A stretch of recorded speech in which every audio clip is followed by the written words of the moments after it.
On this episode of the NASOH Video and Podcast, we're joined by doctoral candidate Roger Baily of the University of Maryland. We head for the coast of Liberia as he talks about the free republic like our own, the U.S. Navy and the colonization movement in public discourse, 1890 to 1860.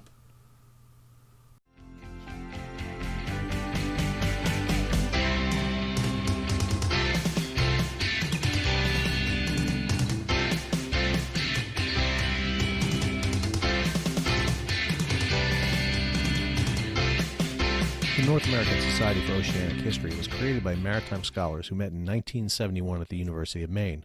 They recognized that in North America there was no forum for maritime history or a society devoted to the study and promotion of maritime history. The aim of the original group of organizers was to create a diverse organization based initially on Canadian and American membership, which would gain the interest of others. Now there are members worldwide, and it is this diversity of membership that continues to make NASOH a truly unique organization. 2020 marked the first year in recent memory that NASOH was unable to meet, and therefore we bring historians, archaeologists, and students who are scheduled to present. Welcome to the North American Society for Oceanic History video podcast. I'm your host, Sal Mercogliano. The goal of the NASOH podcast is to bring you some of the best historians, professionals, and up-and-comers in the field of maritime history. Today we're heading to Maryland and being joined by Roger Baily. He's a graduate student at the University of Maryland and this year's winner of the Clark G. Reynolds Prize by NASOH. This award is for the best paper by a graduate student to be presented at the annual conference. Clark Reynolds was the first executive officer of NATO. Mr. Baily's paper is Free Republic, like our own, the U.S. Navy and the Colonization Movement in Public Discourse, 1819 to 1860. Welcome, Roger, to the NASOH Video and Podcast. Hi, thanks for having me. Oh, it's great to have you on here. As I was mentioned to you before, one of the reasons for us to kicking off the video and the podcast is because of you. You are the winner of this year's Clark Reynolds Prize. We hated for the concept for a graduate student to win a prize and not have an opportunity to present their paper. We know how much grad students live for that. And we were able to, very kindly, Claude Berbet over at Preble Hall Podcast. Claude is a Renaissance man of epic proportions. He is the director over at the U.S. Naval Academy Museum, hosted you on there. Matter of fact, it was your second time on there. So we were very grateful for doing that. But then we thought, well, why not do that ourselves? And so thanks to you and Heather Baily, who was the honorable mention for this year, we have kicked off this year's podcast to give you all an opportunity. Heather Haley, have the opportunity to have the opportunity to present at this. So I thought a second about Clark Reynolds because not many people know him. I mentioned at the outset that he is the first executive officer for NASOH, a prolific writer. I was a big fan of Clark Reynolds. Matter of fact, one of my first jobs at NASOH was to do the Clark Reynolds Prize. And one of my favorite books he ever written, and I actually brought him up here today, is this one here, Fast Carriers, The Forging of an Air Navy. I used to love this in grad school. I'm a big Navy fan, and so that was my favorite thing. But the thing that I think that Clark Reynolds is probably most famous for are the Command of the Sea book and his Navies in History book, where he really, for me, coined the phrase Thessalocracy, but more importantly, really talked about the importance of naval and commercial shipping together. And I think that relates very well to the topic that you have here. So one of the things I want to ask you first is why this topic? When a grad student chooses a topic, it's a topic they tend to love, and if not, they tend to hate it after a while. So I was wondering about how you came about choosing your topic. Well, so this is part of my larger dissertation topic, which is looking at beliefs about race and slavery and sectional difference between the North and the South in the Naval Officer Corps leading up to the Civil War. And actually that was inspired by Matthew Maury, who you just had just had a panel on recently, and his expedition to explore the Amazon and potentially start American slave colonies in the Amazon River Valley. And so I had stumbled across that, and it was like, this is really crazy. Are other officers using their agency and autonomy that they have, when they're on station, abroad from the United States?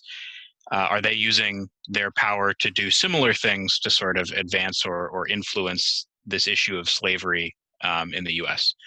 And so I'm looking at other exploring expeditions.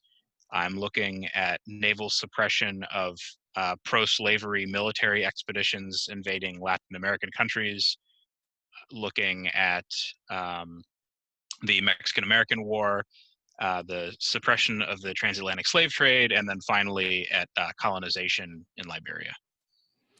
I think you mentioned a couple of things, and I was really taken by kind of a dual issue that's taking place in your study of what's going on in the United States at this time. And what I thought was really interesting is you mentioned Maury. So here's this element that are exploring and talking about expanding slavery into the Americas, Central and South America. While at the same time, you have this relocation program that's basically the American Colonization Society that is looking to relocate ex-slaves, freemen out of the United States back over to Africa.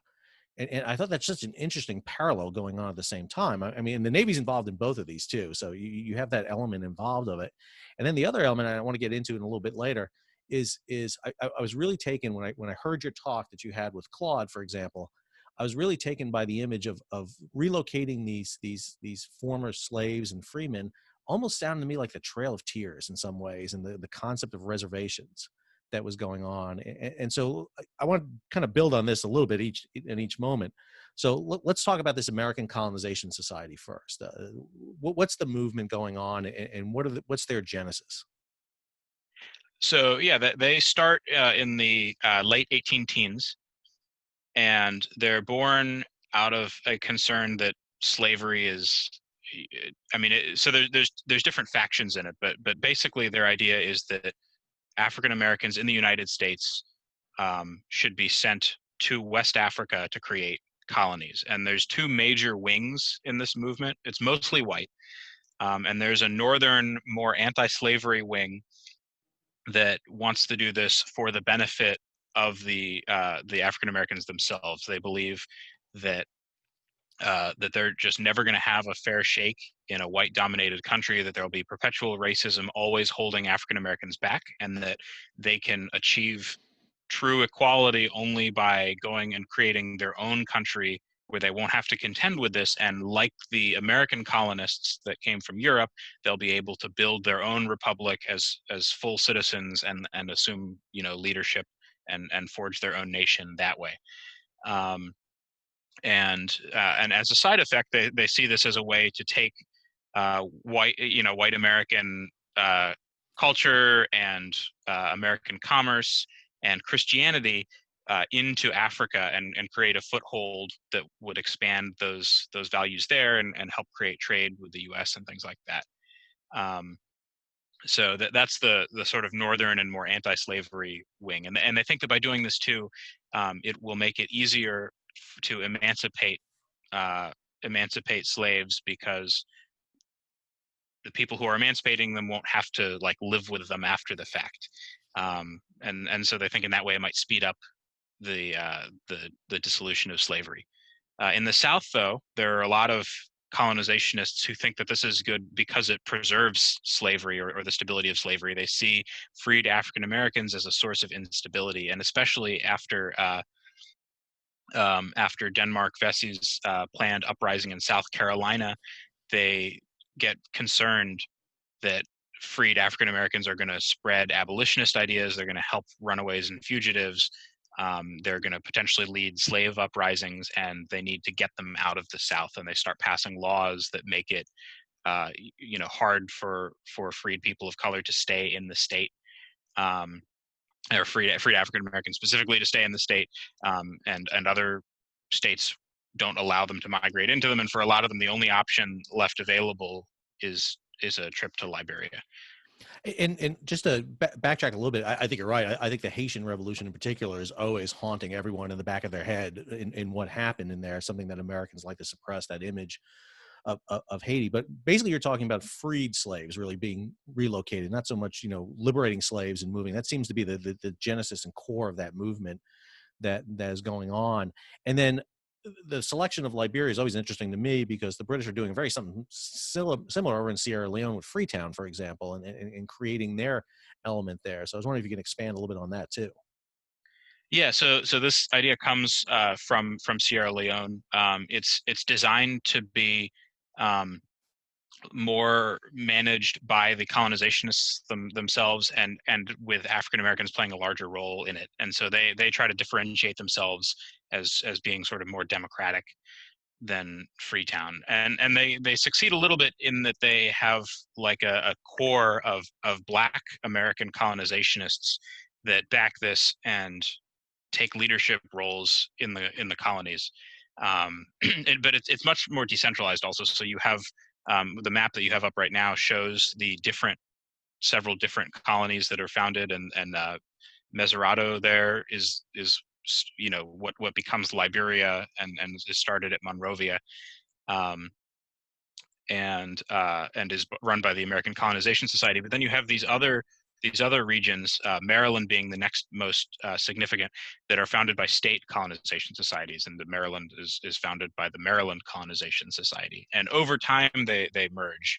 But they're founded by these different groups with sometimes different perceptions on the motives of colonization.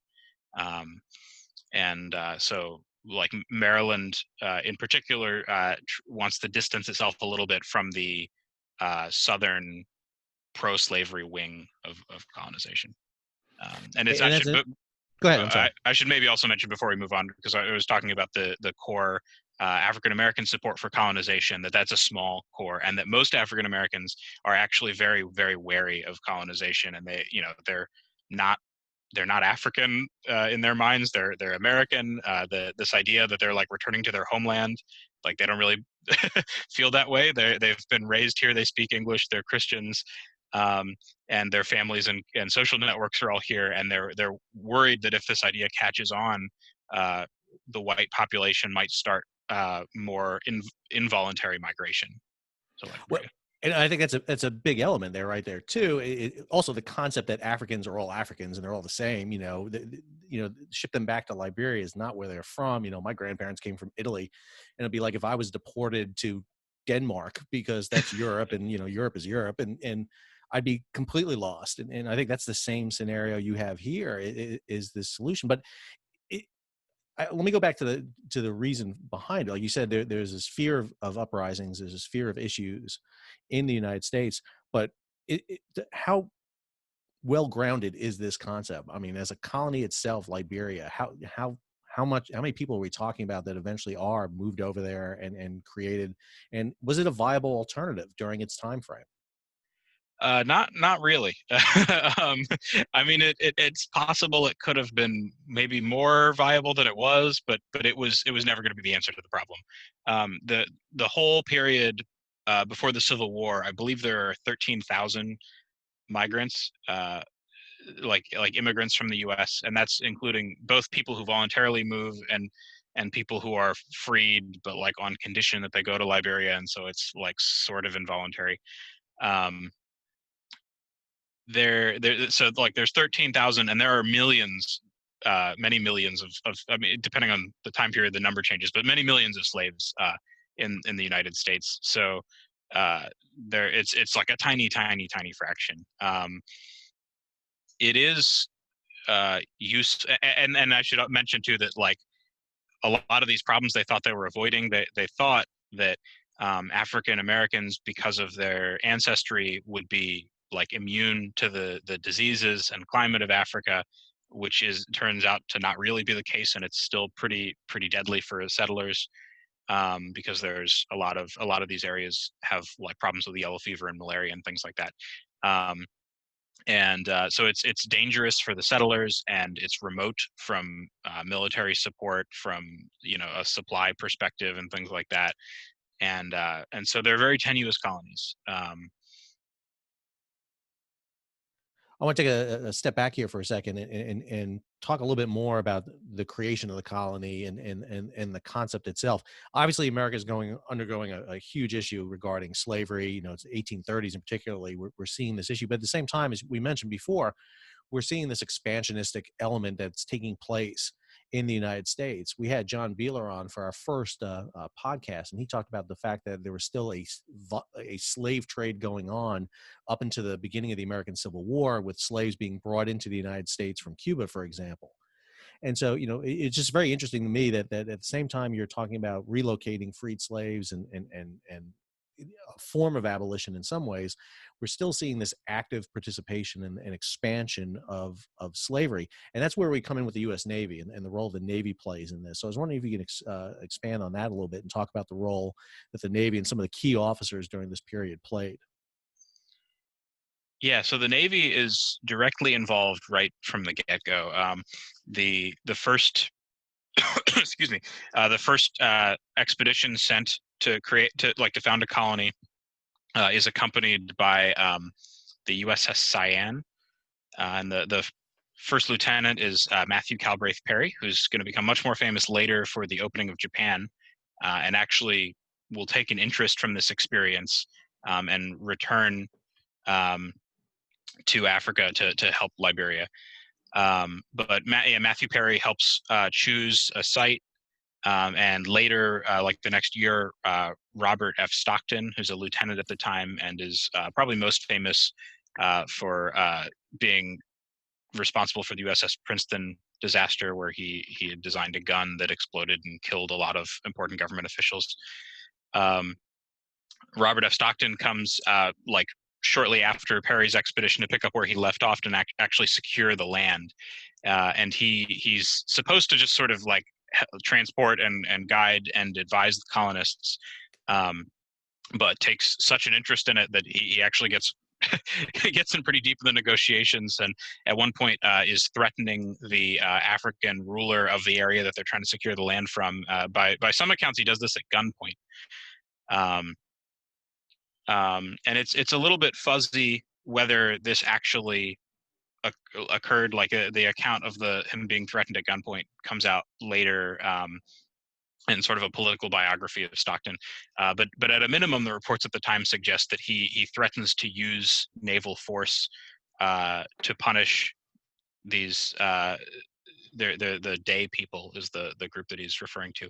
He threatens to use naval force to punish them for misleading them and not actually trading the land, and is essentially using the U.S. Navy to intimidate Native Africans into ceding territory, even though that wasn't really his goal. And the U.S. is not technically an American colony. It's run by the American Colonization Society, which is a private organization. I think that's a big element there too. I mean, lots of times I've seen even in textbooks, Liberia listed as a colony, and it's not. The role of the naval officers here, I think, are really interesting. We had B.J. Armstrong on talking about his book, Small Boats and Daring Men, and talking about irregular warfare. And in many ways, these Navy commanders are entities onto their own. They're overseas, they're far away, out of communications, on the periphery of the frontier, so to speak. And they're making actions that in many ways have huge diplomatic, let alone military and social and economic implications. And I think in case of Perry and Stockton, you really demonstrate that really well, of how they're doing that. Because you, at the same time, you're trying to start Liberia as this as this outpost for the American Colonization Society. You also have an anti-slavery program that's going on too. And I'm interested in how whether your studies cross-connected those two, the anti-slavery operations along with the Colonization Society. Anti-slavery meaning anti-slave trade? Anti-slave trade patrol, yeah. The West Africa squadrons. Yeah, so the two are very closely tied, and it's part of how Liberia is justified. Actually, the federal government does fund the founding of the American Colonization Society's first settlement that would become Monrovia, but they do that out of slave trade suppression funds. And the justification is that this is going to provide sort of a naval outpost for suppressing the slave trade, and they're going to use the colony as a place to put the liberated Africans that are found on, like, rescued from slave ships by the Navy, because it's almost impossible to send them back home. It's hard to figure out where they're from and to transport them all there, and there's danger that they'll be re-enslaved by groups along the coast that are actively involved in enslaving people to sell. So it's very hard to get these recaptured Africans home, and so they tend to resettle them in Liberia. And that justification is then sometimes used by the Navy by naval officers, so that to support their actions in helping Liberia. They're helping suppress the slave trade as they help Liberia, found treaties with native tribes um, that are involved in the slave trade and things like that. So Liberia recognizes that it needs to be anti-slave trade to secure U.S. support, and the Navy then can justify more easily a partnership with it. And it's also easy for them to justify protecting Liberia because most of the citizens of Liberia are American, and so they can, even when they're not really supposed to intervene on behalf of this like sort of neutral, independent colony that's not technically American, they can be like, well, this missionary is an American citizen and he needs help, so we're going to intervene to protect him, and support Liberia that way. Did your research indicate whether the Africans who were in this area of what is Liberia, what did they think about this? All of a sudden, this idea of establishing, this again, it's not a colony, but this outpost where basically these Americans are coming in. They're not Africans; they're Americans coming in who've been generational in America, coming back in and literally displacing Africans off their land. Yeah, so like is the case with these sorts of settlements all over the world, it's a little bit of a mixed bag. Like they tend to be, there's always a ton of friction. Early on, there are Africans who are in favor of this because it gives them easy access to trade relations and Western commodities and things like that. But a lot of them are wary and have seen what have happened, elsewhere. And then there's friction, of course, because there's different concepts of land ownership and land use and things like that. And they don't necessarily understand how aggressively anti-slave trade the Liberians will be, which for some tribes that relied a lot on the slave trade, as part of their whole trading network, that's disruptive. And then it becomes worse because more and more Liberians come and keep expanding to more land, and they start trying to lock down the role as middlemen to trade with the African interior, and the West, and that shuts out a lot of African traders who had been doing this on their own. So there's a lot of friction, and it leads to constant either open violence and conflict or the threat of it, which makes it especially important for Liberia to either have naval support or at a minimum have the appearance of naval support, because it's just not large enough to be certain that it can fend off these threats. Wow, that description you just had sounded so much like the slave trade with the middlemen coming in and in many ways and displacing the Africans. I mean, it literally sounds like the reverse of that coming in, or an inverse, I should say, of that coming in. And I'd have to imagine it was a big shock all of a sudden for this area and everything. Why? I guess you kind of talked about this a little bit, but the area was chosen basically because I guess it was close to Freetown and Sierra Leone. Was that the reason it was chosen, or was there any That's specific part of reason? it. That's part of it. It's a little bit closer to Europe and America than it would be if it was further south on the coast. Um, and it was also chosen because it was the site was deemed like healthier and safer than some of the surrounding areas of West Africa. Um, Specifically, I think they tended to settle like on capes and things like that, where they were hoping that the sea breezes and stuff like that would keep away the like miasmas that they were worried were carrying this disease. The problem is no one knew where these diseases were coming from, so it was hard for them to figure out what was and wasn't suitable. But they wanted areas that were not swampy and accessible.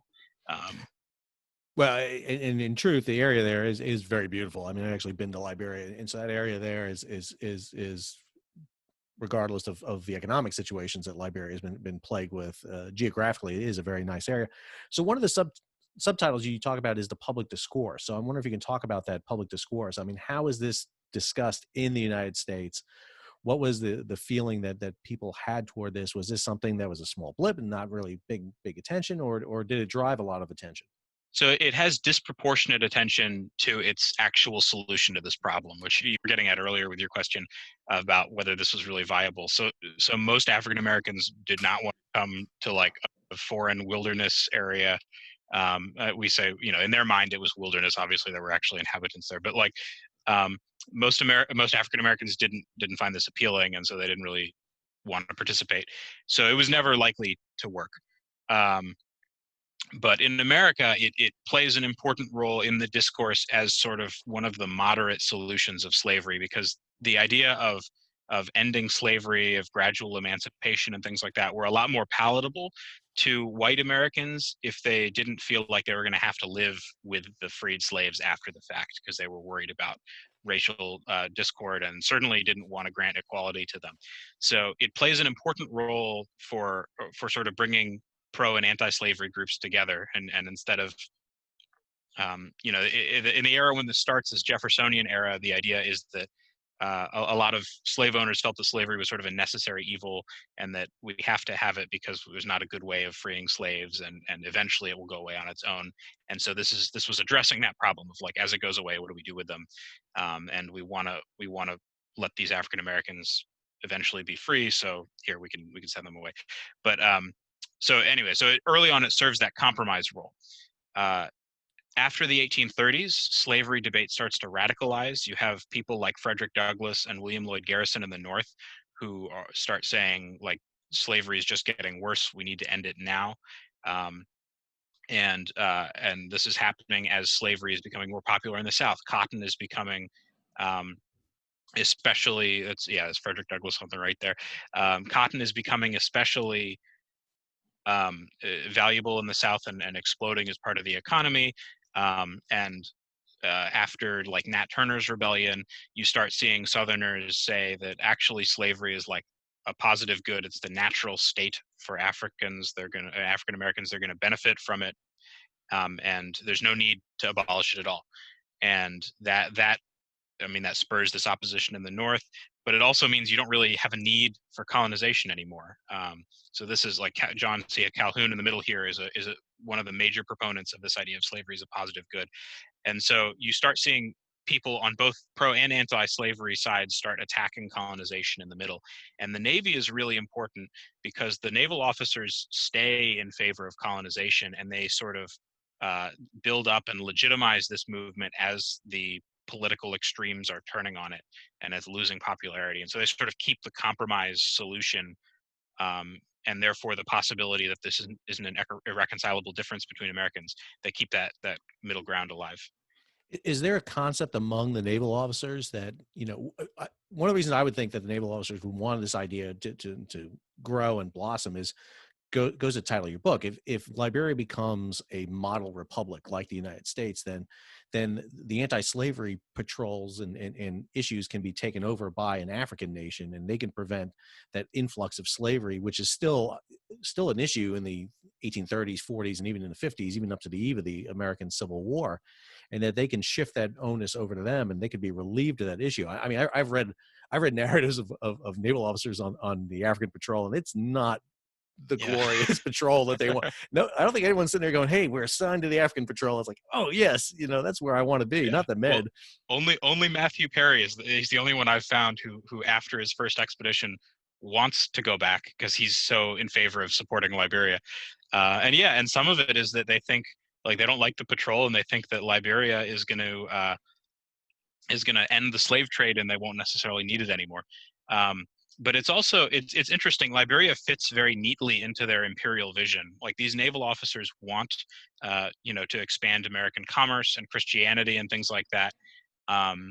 And Liberia, to them, Africa in general, is a place that isn't suitable for actual settlement by white Americans. It's that level of the spread of American culture, it can't really happen because they think that it's an unsuitable climate and that all the white Americans are going to die. So actually, it's not threatening in the same way that a black society would normally be. It's not as threatening to have this happening in Africa, removed from America, and in a place where white Americans can't go anyways. And they seem to like it too because they're stationed abroad. They're in this foreign land and dealing sometimes with native Africans who are a foreign people with different religion and values and culture and language. And in that world, like, Liberia feels kind of like home.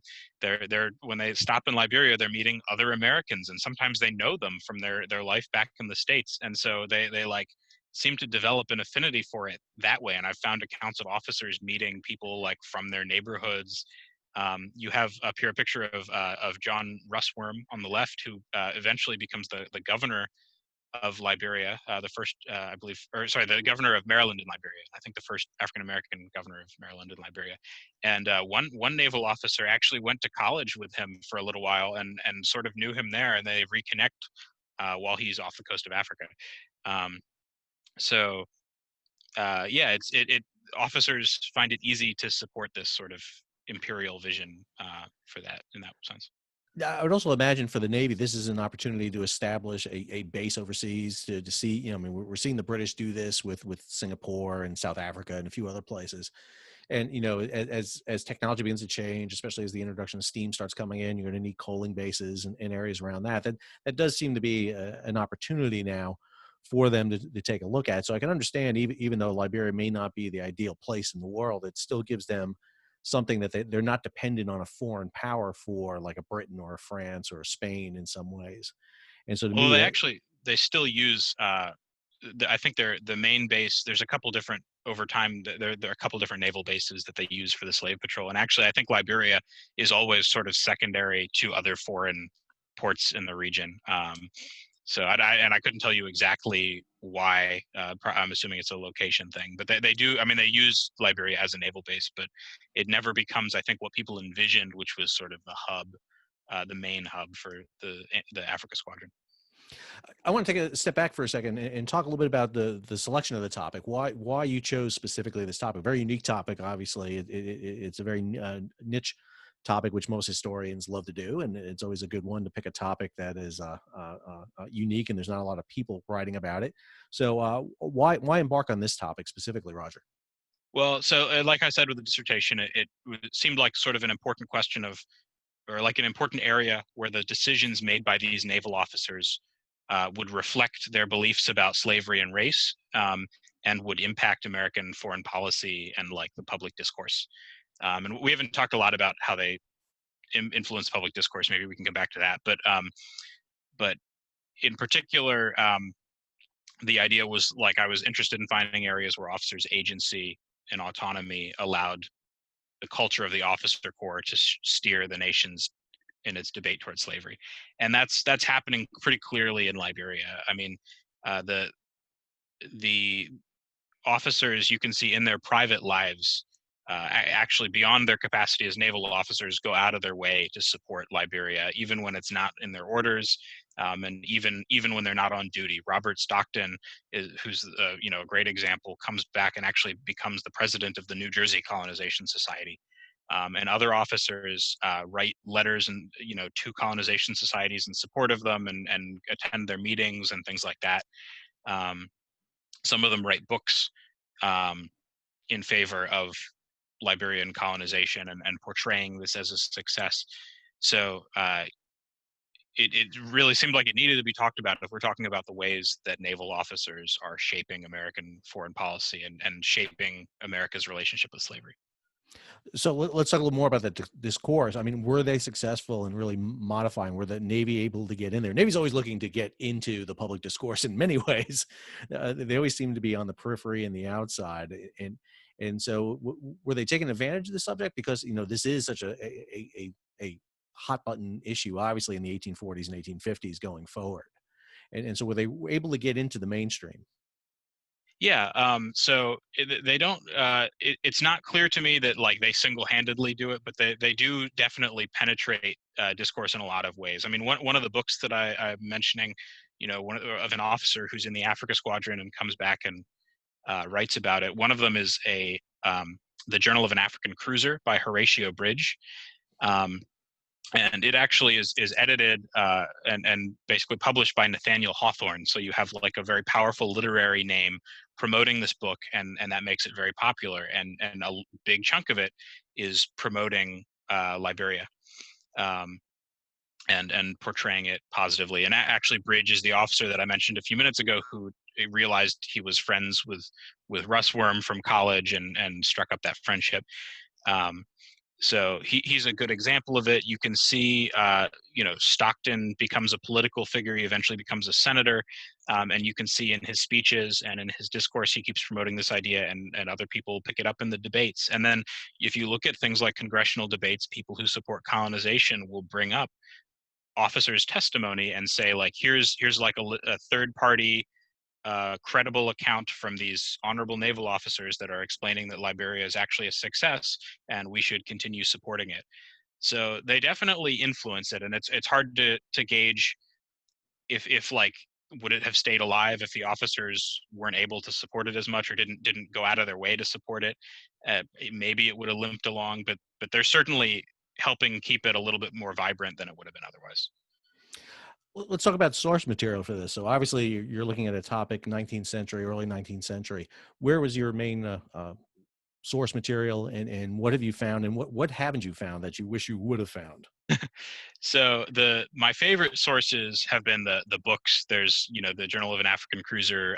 Andrew Hull Foote publishes another book called Africa and the American Flag, which is also pretty popular. And there's a couple other books, and one of my favorites is there's actually a children's book called The Gray African Parrot. And it like the title of my paper actually comes from it, and it's not really about Liberia, but the ship like makes a trip to Liberia, and the author's like, oh, Liberia is, a free republic like our own. It's still, so even for this book for like children that this naval officer is oddly writing, he's promoting Liberia. So I really like those sources most. Their accounts can be found in a lot of Colonization Society journals. And you can get a sense of their support that way. And those journals would also often report on their speeches and things like that. So not too hard to see where they are in the discourse. I've also tried to use a lot of their reports to Washington, and when I'm able, their like private letters and journals and things like that, to gauge how they feel about these issues candidly, and like what they are reporting actually happens. As far as what I have been able to find, it's been trickier than I thought to find a lot of like journals and letters home from like naval commanders off the coast of Africa. There are that have the kinds of things that I'm interested in, like their reflections on it. There are a number, but I'm always looking for more. And it's specifically, I need a lot because I'm trying to gauge the difference between Northern and Southern officers. And as far as I've been able to tell, they seem to be fairly similar. Like the Southerners tend to be like a little bit more racist, but mostly they even Southern officers tend to support it. But I want to gauge that a little bit better, and how the sectional divide. I'm also trying to gauge the divide between ages. So I'm interested in how, as time goes on and as the issue becomes more radicalized, how younger officers feel about this compared to the older officers. Because the older officers are, as far as I can tell, all in favor of colonization. And I've found a little bit more skepticism in the younger officers. And so more sources from younger officers in Africa with their reflections on Liberia, I think, would help really expand my ability to draw those conclusions. Yeah, there's this concept that the naval officers were much more nationalistic than regionally focused as potentially army officers were. Yet you still have officers that go south when the Civil War happens. Maury is one of the classic examples of that, along with Buchanan and a few others. And so I think that's an interesting. Have you been able to find papers on the American Colonization Society? Do they have theirs in a central depository anywhere? Yes, they are at the Library of Congress mostly, and the Maryland Colonization Society also has like a huge trove of documents at the Maryland Historical Society. So that is a useful place to look as well. They have like a lot of good reports that describe what the Navy is doing for them, and show the Liberian approach to naval intervention, which is mostly like they're going out of their way to encourage it and make the officers feel welcome and to cooperate with the Navy as much as possible, because they really want this constant American naval presence, if only to create the impression that they have American naval backing. So I had mentioned before, and I want to get your opinion on it. Again, this seems to me very akin to how the U.S. deals with populations it's not familiar with. Again, I go back to that Trail of Tears idea, where our solution to Native Americans in the United States is we'll ship them to Oklahoma because that's out of the way. No one will go there. Sorry, Sooners. It's that way. And to me, this seems like a very similar option. Obviously, it's not a Trail of Tears in comparison. We're not losing thousands on it going across, but perhaps like a reservation type area type deal. Is that something that you think is prevalent across American society at this time? Again, you're dealing with a population that's not like us, and we're dealing right now in this country with issues latent from that, with racism and how we look at how Americans look at other groups that don't look like them. So is that a theme that you think is running through here at the same time? Yeah, it's worth, it's important to note that the migration is mostly voluntary, so which is a big difference between this and the Trail of Tears. So especially for Northerners, the settlers are usually choosing this. They're saying that we're not going to receive equality here, and we think we might be able to have opportunities there that wouldn't exist for us here. That's less so for Southern freed slaves, where sometimes they don't have a lot of options, and so it is a lot more like the Trail of Tears, in that like it's not necessarily clear that there's anywhere else they can go to or that they can afford to, and having a trip supported by the American Colonization Society to Liberia can seem like the more attractive option, given very few other options. So in that sense, yes. And the argument has been made that this is essentially like an early form of separate but equal, um, like a separate but equal solution to this problem, where the idea is white Americans can deal with these racial differences by just like segregating, and and that will prevent racial issues, which of course does not work well. Is the creation of the American Colonization Society, this concept of establishing a foothold in Liberia, do you think this hinders or helps when it comes, for example, the Reconstruction in the Civil War? The idea that, okay, we can't live together, so we're going to establish this separate entity where free African Americans can live. But now all of a sudden, okay, now everybody's free thanks to the 13th Amendment, Abraham Lincoln. We have this now. I mean, does this cause a little bit? Again, it goes back to separate but equal you're just talking about. Can we look at what happens here in Liberia and follow a causality through the period of Reconstruction? As in, does colonization shape Reconstruction solutions? Well, if the concept is, well, we can't live together as free African Americans and whites, and now all of a sudden you have liberation, you have the 13th Amendment. Now all of a sudden, you know, it, did perhaps the idea of Liberia hinder the ability to reconstruct the United States with the concept? Because I remember there's always that famous Lincoln quote that he talks about that colonization was a good idea because he can foresee us living together. Yeah.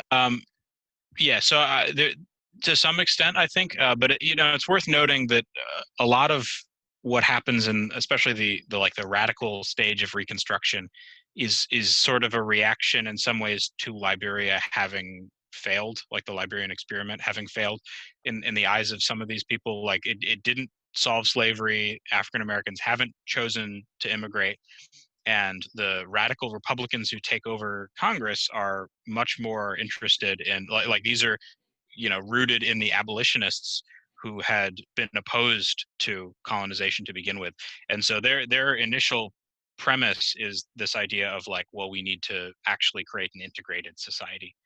um, but certainly there are a lot of moderates who I think had probably still envisioned that if slavery were to end, like they hadn't really understood that this was going to mean having to live side by side as equals, um, with African Americans. And the Colonization Society then like it lives on, and people continue to immigrate, um, for several more years at least. And I think the society actually makes it into the 20th century, even though it stops actually governing the colonies and eventually is like not really playing a major role in immigration and is just sort of supporting Liberia in other ways. Um, So the idea doesn't go away, and there are new colonization ideas that start emerging during and after the Civil War. So in that sense, it does keep the separate but equal vision alive, even though I would say it isn't.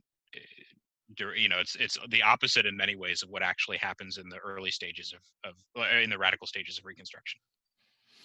I think it's a really interesting concept, and I'm glad you explained that, because I do think, as you mentioned, the concept that now we have to come up with a solution internal to the United States, that we can't export our issue. This has to be handled here, and perhaps Liberia as not a failure, but as showing the challenges to do this, really convinces the United States, okay, we got to solve this solution internally and come up with a solution.